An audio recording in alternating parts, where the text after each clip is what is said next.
جو شخص یہ چاہتا ہو کہ وہ عذاب قبر سے بچ جائے، قبر کی سختیوں اور قبر کی وحشتوں سے امن میں رہے، تو اپنے اوپر 4 چیزوں کو لازم کر لے۔ فقی ابو اللہ سمرقندی فرماتے ہیں کہ پہلی چیز یہ ہے کہ وہ کیا کرے، المحافظۃ علی الصلاۃ، اسے نماز پابندی کے ساتھ پڑھنی چاہیے۔ نمبر 2، قراءۃ القرآن، کہ وہ قرآن کی تلاوت بھی کرنے والا ہو۔ اور نمبر 3، کثرت تسبیح، کہ وہ کثرت کے ساتھ تسبیح جو ہے وہ کرنے والا ہو۔ اور چوتھی بات یہ ہے کہ وہ شخص جو ہے وہ صدقہ بھی دینے والا ہو۔ وہ 4 کام اگر کر لے وہ شخص، تو وہ بندہ عذاب قبر سے بچ جائے گا۔ نماز کو مستقل ادا کرنے والا ہو، اللہ کے راستے میں صدقہ و خیرات بھی کرنے والا ہو، تسبیح و تحلیل بھی انسان جو کرنے والا ہو، اور یہ 4 چیزیں قرآن کی تلاوت بھی کرنے والا ہو، تو شخص پہ اللہ عذاب قبر کو موقوف کر دیتا ہے۔ اسے قبر کے اندر عذاب جو ہے وہ نہیں دیا جاتا۔ تو فقیر رحمۃ اللہ علیہ فرماتے ہیں ابو اللہ سمرقندی کہ یہ 4 چیزیں تو اپنے اوپر لازم کر لے، اور 4 چیزوں سے اجتناب اور پرہیز بھی لازم کر لے۔ 4 چیزوں کو چھوڑ دے تو وہ ایسا شخص کبھی بھی قبر کے اندر تنگی کا شکار نہیں ہوگا۔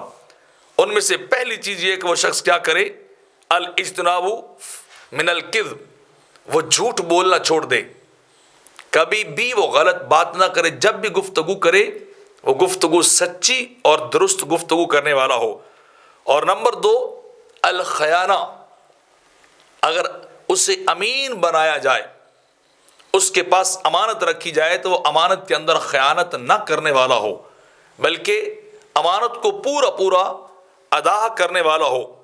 اور تیسری چیز فرمایا والنمیمہ، کہ وہ چغل خور بھی نہ ہو کہ ادھر کی بات ادھر پہنچا دی، ادھر کی بات اس طرف پہنچا دی، وہ ایسا بھی نہ کرنے والا ہو۔